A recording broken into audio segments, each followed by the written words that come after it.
नमस्कार मित्रों, मैं VK sir VK commerce study में आप लोगों का स्वागत करता हूं।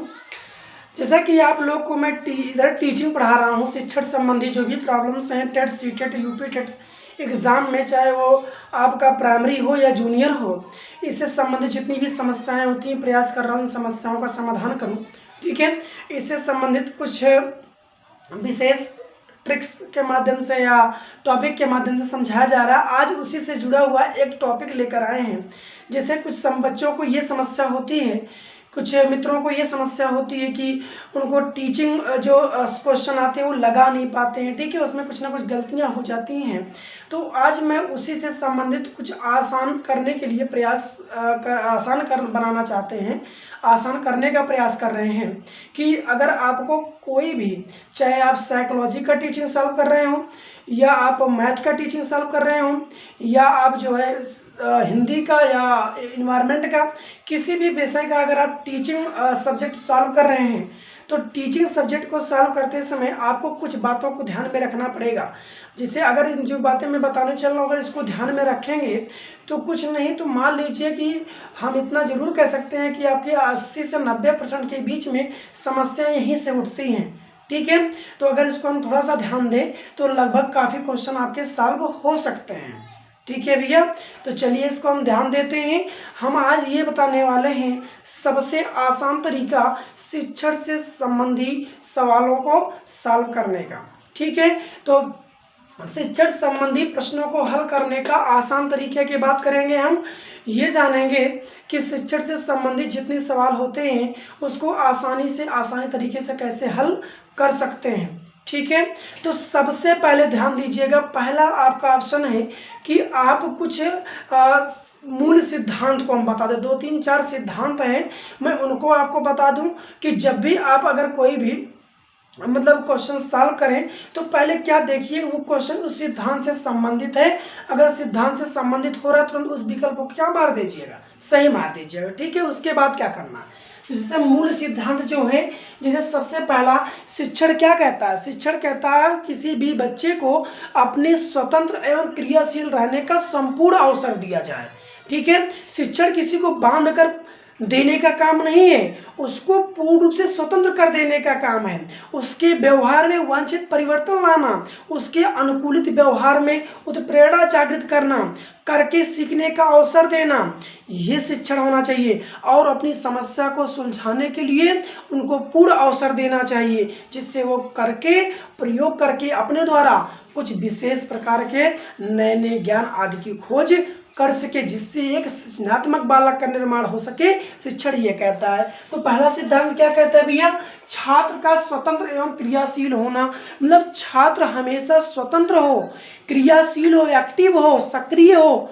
अध्यापक सक्रिय ना, लेकिन छात्र को सक्रिय होना बहुत जरूरी है। हमारे अध्यापक के सक्रिय रहने से कोई काम नहीं होगा, छात्र को हमसे ज़्यादा सक्रिय रहना चाहिए, क्योंकि समस्या उसकी है, अपने समस्या का समाधान करना उसको है। तो अगर वो एक्टिव नहीं है और वो स्वतंत्र नहीं है तो कभी भी शिक्षण कार्य नहीं हो सकता। तो ये मूल सिद्धांत में आता है। तो कहीं पर भी अगर आप शिक्षण सवाल सॉल्व कर रहे हैं तो विकल्प में अगर आपको स्वतंत्र रहने की बात या उसको सक्रिय रहने की बात करता है तुरंत आप उसको क्या मारिएगा, सही मारिएगा। ठीक है, दूसरा बात ये कह रहा है कक्षीय ज्ञान को दैनिक जीवन से जोड़ना। देखो, कक्षीय ज्ञान को अगर कक्षा से जोड़ के बताएंगे तो बिल्कुल नहीं समझ में आएगा। अर्थात कहने का मतलब है उसको उसके व्यवहारिक ज्ञान से जोड़िए, उसके दैनिक वातावरण से जोड़िए, तो कहीं बालक को समझ में आएगा। तो शिक्षण का उद्देश्य नहीं है कि कक्षा के ज्ञान को बताना, शिक्षण का उद्देश्य यहाँ पर क्या है बेटा, शिक्षण का उद्देश्य यहाँ पर है बालक को उनके व्यवहारिक ज्ञान से जोड़ना, दैनिक वातावरण से जोड़ना। तो जहाँ पर भी विकल्प में इस सिद्धांत को लागू करने की बात कहेगा तुरंत आप उसको क्या मारिएगा, सही मारिएगा। ठीक है, अगला है बहु उपागम प्रणाली का प्रयोग। तो बालक की समस्या का समाधान की कोई एक उपागम नहीं है, उसके बहुत सारे उपागम हो सकते हैं। ठीक है, उसके बहुत सारे ऑप्शन हो सकते हैं, समस्या समाधान करने के तरीके नहीं है, उसको पूर्ण स्वतंत्र रहिए, अपने समस्या का समाधान करने के संपूर्ण हर एक तरीकों का उपयोग कर सके, इसलिए इसको बहुउपागम का प्रयोग कहा जाता है। ठीक है, अगला क्या कह रहा है भाई, अगर मूल्यांकन की बात किया जाए तो परीक्षा मूल्यांकन का उद्देश्य बच्चों की त्रुटियों को दूर करना ही नहीं है, उसकी कमियों को पूरा करना, अर्थात बालक की जो कमी है उसको बता के डांटिए मत। ठीक है, अगर आप उसको डांटते हैं, दंडित करते हैं, बिल्कुल बालक नहीं पढ़ सकता है, अर्थात उसकी कमी को दूर करते हुए आप उसको उपचारात्मक शिक्षण करिए, निदानात्मक पहले शिक्षण करिए। निदानात्मक शिक्षण के अंतर्गत बालक के समस्याओं का, कारणों का पता लगाइए। ठीक है, अगर कारण का पता चल जाता है तो उसको कौन सी शिक्षा देनी चाहिए, उपचारात्मक शिक्षा देनी चाहिए, अर्थात पता चल गए कारण का, पता चल गए कारण का क्या करना चाहिए, निदान करना चाहिए, उपचार करना चाहिए। ठीक है, तो ये आपके अंदर होना चाहिए। परीक्षा मूल्यांकन का उद्देश्य बच्चे के त्रुटियों को दूर कर की कमियों को पूरा करना, ये उद्देश्य होना चाहिए मूल्यांकन। समझ में आया? तो ये कुछ मूल सिद्धांत हैं, ये सब कहीं ना कहीं आपको शिक्षण संबंधित सवाल को सॉल्व करते समय आपको विकल्प मिलेंगे, तुरंत आप ऐसे विकल्पों क्या मारेंगे, सही मारेंगे। अब देखिए बेटा, दूसरी बात, अगर इनसे समस्या समाधान नहीं होती है तो क्या होगा, भाई, तो क्वेश्चन को दो भागों में बांट लीजिए। ठीक है, क्वेश्चन के प्रकृति को समझिए, नेचर को समझिए कि आपका क्वेश्चन पॉजिटिव बात को बतला रहा है या निगेटिव बात को बतला रहा है। ठीक है, तो अगर वो पॉजिटिव तरीके से बात कर रहा है तो मैं दो कुछ टैगवर्ड्स का मतलब होता है, ये कहीं ना कहीं विकल्प में आपको मिलते हैं और ऐसे विकल्प 90% 99% सही माने जाते हैं। ठीक है, तो इसलिए मैं कुछ टैगवर्ड्स को लेकर आया हूँ, परीक्षा करीब में है इसलिए मैं कहा पहले आपको ट्रिक बता दूँ, आप क्वेश्चन प्रैक्टिस करते रहिए, साथ साथ मैं हर इसके जो भी टॉपिक है उसको चर्चा करता रहूँगा। तो टैगवर्ड्स में क्वेश्चन को आपको क्या करना है, दो भागों में बांट लेना है कि क्वेश्चन आपको ये पहचान लीजिए कि क्वेश्चन आपका निगेटिव है या पॉजिटिव है। ठीक है, क्वेश्चन की जो लॉजिक है वो नकारात्मक मतलब लॉजिक दर्शा रही है या सकारात्मक को दर्शा रही है। तो इस दोनों को अगर आपने विभाजित कर लिया, ये जान लिया कि नकारात्मक है या सकारात्मक है, तो आपको 100% है जो मैं बताने चल रहा हूँ, इससे आप अपने क्वेश्चन को सॉल्व कर ही ले जाएंगे। ठीक है, तो क्वेश्चन को क्या देखना है भैया, आपको ये देखना क्वेश्चन सकारात्मक प्रश्न के लिए है कि नकारात्मक। तो अगर सकारात्मक प्रश्न है, सकारात्मक बोध को दर्शा रहा है, शब्द को दर्शा रहा है, तो सकारात्मक प्रश्नों के लिए आपको इन सभी शब्दों को ध्यान में रखना चाहिए। ये शब्द जहाँ पर मिलेंगे तुरंत आप उसको टिक कर दीजिए, उसमें सोचिए मत। अगर आप सोचे किसमें, शिक्षण के विषय में, शिक्षण की समस्या को सॉल्व करते समय, पेडागॉजी की प्रॉब्लम्स को सॉल्व करते समय अगर आपने थोड़ा सा भी ज़्यादा सोचा तुरंत वो आपका आंसर गलत ही हो जाता है। एक बार नज़र से देखिए, तुरंत आंसर टिक कर दीजिए। ठीक है, उसमें बहुत ज़्यादा सोचने की जरूरत नहीं है, बस आपको ये लॉजिक पकड़िए कि नकारात्मक है कि सकारात्मक है। तो अगर सकारात्मक होगा, जितने भी टैगवर्ड्स बताए गए हैं इन टैगवर्ड्स को विकल्प में देखिए, पहचानिए और टिक कर दीजिए। अगर नकारात्मक है तो इन टैगवर्ड्स को आप देखिए, पहचानिए और टिक कर दीजिए। ठीक है, तो चलिए मैं पहले इसको बता देता हूँ कौन कौन से टैगवर्ड्स हैं। सकारात्मक पॉजिटिव क्वेश्चन के लिए, सकारात्मक प्रश्नों के लिए विकल्प में अगर कहीं भी बच्चों की क्रियाशीलता, सक्रियता, एक्टिवेंस होने की बात कहें तो सकारात्मक प्रश्न के लिए 100% सही माना जाएगा। ठीक है, दूसरा क्या है, बच्चे की सक्रिय सहभागिता। अब देखो, सक्रियता अगर अकेले हैं और कहीं सक्रिय सहभागिता लिखा गया, दो विकल्प है, कहीं पर केवल सक्रियता लिखी गई हो या कहीं पर सक्रिय सहभागिता लिखी गई हो, तो सक्रियता से ज़्यादा सक्रिय सहभागिता जरूरी है। ठीक है, तो मतलब सक्रिय सहभागिता मतलब बालक बिना डर के स्वतंत्र रूप से, सक्रिय रूप से अपने टीचर से साथ साथ पढ़ाई करे, अपनी समस्याओं का समाधान करे, वार्तालाप करे, प्रश्नोत्तर करे। ठीक है, ये सक्रिय सहभागिता होती है। अगर ये विकल्प मिलेगा तुरंत आप क्या मारेंगे, सही मारेंगे। ठीक है, अगला है करके सीखने का अवसर देना। ये बहुत बढ़िया बात है, जहां पर करके सीखने की अवसर दिया जाए इससे क्या होता है, बालक एक सृजनात्मक बालक बनता है, प्रतिभाशाली बालक बनता है। ठीक है, तो करके सीखना क्या होगा भैया, पॉजिटिव क्वेश्चन की दशा में सही माना जाएगा। प्रोत्साहन, ना कि हतोत्साहित करना, प्रोत्साहित करना। तो प्रोत्साहन की बात आएगी तो उसको क्या मारेंगे, सही मारेंगे। व्यापकता व विस्तार, जहां पर कि बालक के व्यापकता की बात करेगा, बालक के विस्तार की बात करेगा, ज्ञान में वृद्धि की बात करेगा, तुरंत वो पॉजिटिव दशा में क्वेश्चन क्या माना जाएगा, सही माना जाएगा। ठीक है, अगला है बड़ा विकल्प। हाँ, जैसा कि समाज से आपको कहा जाए बालक पर सबसे बड़ा प्रभाव किसका पड़ता है, तो परिवार का नहीं, समाज का पड़ता है। जब बालक घर से बाहर निकलता है तो बिगड़ने या बनने की बात आती है। उसके पहले तो मानते हैं कि अगर आपसे पूछा जाए शिक्षा की सर्वप्रथम इकाई क्या है, सर्वप्रथम महाविद्यालय, विश्वविद्यालय, कुछ भी कह दो, परिवार है, पहली शिक्षा।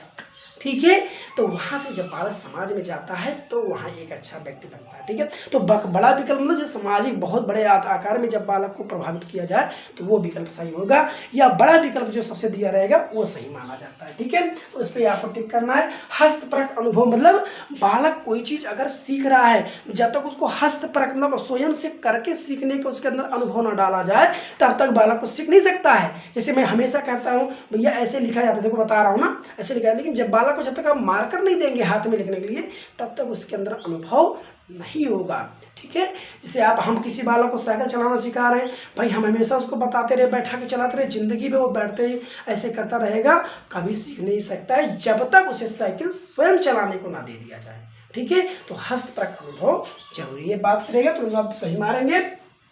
भाषा के विविध रूपों का प्रयोग, बहुभाषी कक्षा प्रभावशाली कक्षा होती है, तो विविध भाषाओं का प्रयोग। ठीक है, सही मारिएगा तुरंत। प्रिंट समृद्ध प्रयोग, प्रिंट समृद्ध प्रयोग इसे मैथमेटिक्स में कुछ चित्रों के माध्यम से, मानचित्र के माध्यम से, ग्राफ पेपर के माध्यम से, टेबल के माध्यम से सारी समझाने की बात करता है। तो हमेशा वैसे विकल्पों को सही मारिएगा, सोचने की बात है नहीं है। ठीक है, अगला है दैनिक जीवन से जोड़ना, मतलब बालक को पढ़ाना है तो ये नहीं अपने सब्जेक्ट पे हमेशा रटाइए, हमेशा वही बताए, बिल्कुल नहीं। आप अपने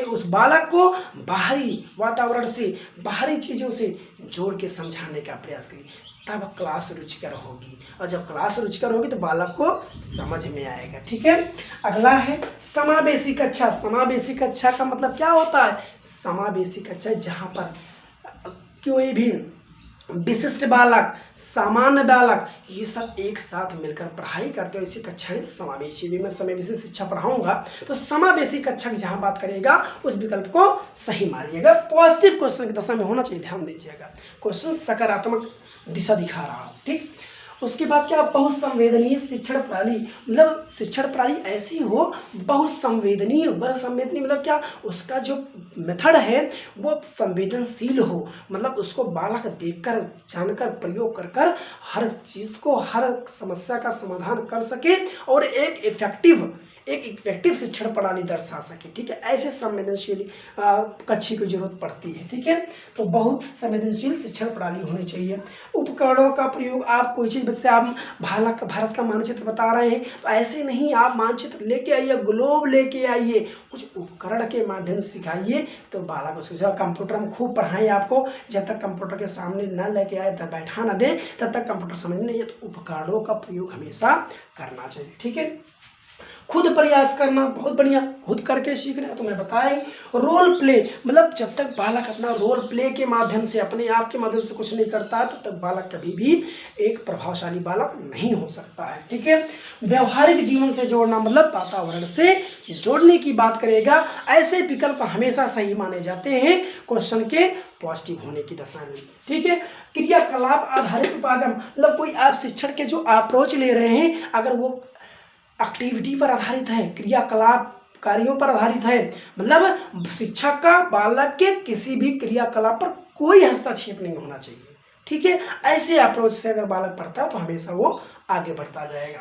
पाण ढांचा, जैसे कि आप कहीं पर बालक का एक अपना स्ट्रक्चर मानसिक संरचना द्वारा ढांचा की बात करेगा, तो जहाँ पर ढांचे की बात करेगा बालक के पॉजिटिव क्वेश्चन में, तो हमेशा उसको सही मानिएगा। सृजनात्मकता, बालक के सृजनात्मकता का मतलब क्या होता है? बालक के अंतर्गत सृजन करना, नए नए शिक्षा, नए नए प्रणाली, नए नए विधि, नए नए तकनीक आदि की खोज करते रहना। ऐसे जब बात सृजनिक बालक की बात करेगा तो पॉजिटिव क्वेश्चन तो समय उसको सही मानिएगा। ठीक है, अब हम मानते हैं निगेटिव क्वेश्चन के लिए, जब क्वेश्चन की लॉजिक नकारात्मक दिशा दिखा रही हो, तो नकारात्मक दिशा में आप इन सभी पॉइंट्स को हमेशा माइंड में फीड रखना होगा। क्वेश्चन नकारात्मक इंडिकेट कर रहा है, इसका मतलब ऐसे शब्द को मैं ढूंढूं पहले, तो अगर जैसे मिलेगा आप दिमाग ना लगाइए, तुरंत फट से इसको मार दीजिए। अगर आप थोड़ा सा भी पढ़े तो आपका क्वेश्चन गलत होगा, श्योर है। ठीक, देखिएगा, केवल, मात्र, ही, सिर्फ, जहां पर किसी एक की प्राथमिकता दी जा रही हो, केवल, यही, सिर्फ, है ना, मात्र शब्द लगा हो, ही, यही शब्द, तो ऐसे के लिए तुरंत आप उसको सही मारिए। निगेटिव सवाल में वो सही माना जाएगा। ठीक है, रटने के लिए, याद करना, कंठस्थ करना, इस सब की बात करेगा तो निगेटिव में ऐसा बालक के अंतर्गत नहीं होना चाहिए। ठीक है, लिखा रहेगा क्या नहीं होना चाहिए? रटने की प्रणाली नहीं होनी चाहिए, याद करने पर जोर नहीं देना चाहिए, है ना। वैज्ञानिक शब्दावलियों का प्रयोग, कुछ ऐसे जो बालक समझ ना पाए, ऐसे शब्दों का अगर प्रयोग, कठिन शब्दों का प्रयोग किया जाए तो वो भी निगेटिव दशा में गलत माना जाएगा। दंड दे रहे हैं आप बालक को, डांट रहे हैं, तो कभी भी बालक को दंड देकर, डांट कर कभी भी आप शिक्षा ग्रहण नहीं करा सकते हैं। ठीक है, कठोर अनुशासन में बिल्कुल नहीं रखिए, उसको स्वतंत्र रखिए। ठीक है, ग्रेडिंग और रैंकिंग मूल्यांकन, बालकों के लिए ग्रेडिंग करना, रैंकिंग मूल्यांकन करने की कोई बात नहीं की गई है। ठीक है, अब भेदभाव करना, मतलब प्रतियोगिताएं कराना, अरे भाई आप SC OBC जनरल, ऐसी कोई भेदभाव नहीं होना चाहिए। ठीक है, उच्च कक्षाओं के लिए तैयारी, व्यवसायिक बनने के लिए, रोजगार आदि के लिए शिक्षण की बात जहां किया जाएगा तो निगेटिव दशा में उसका विकल्प क्या होगा? सही माना जाएगा। क्या होगा? सही माना जाएगा। तो ये आपको बेटा मैंने बताया कि क्वेश्चन को, शिक्षण से संबंधित जो भी प्रश्न आते हैं, आप जानते हैं पर सीटेट में प्रत्येक में विषय से 15 क्वेश्चन से ज़्यादा पैडागॉजी रहता है। तो पैडागॉजी प्रश्नों को 15, अगर 5 विषय है तो 15 × 5 = 75। 5 विषय आपको देना है भाई, हिंदी का देना है, साइकोलॉजी का देना है, मैथ का देना है, एनवायरनमेंट देना है, और क्या देना है भाई, अंग्रेजी का देना है या संस्कृत का देना है। ठीक है, 5 विषय हो गए, अगर 75, है ना, 15 × 5 = 75 नंबर का आपका पैडागॉजी सवाल आता है, कम से कम मैं बता रहा हूँ, बाकी 90-80 तक आता है। अगर आप इस ट्रिक को याद किए रहेंगे तो आप मान लीजिए 99% क्वेश्चन सॉल्व कर सकते हैं। तो आपको आज मैं ट्रिक बताया पैडागॉजी सॉल्व करने का, समझ में आया होगा, पसंद आया होगा, तो हमारे चैनल को सब्सक्राइब करिएगा, लाइक करिएगा, शेयर करिएगा, और बेल आइकन बटन दबाना बिल्कुल मत भूलिएगा, जिससे आगे जो भी क्लास की नोटिफिकेशन हो आप तक पहुँच सके। धन्यवाद।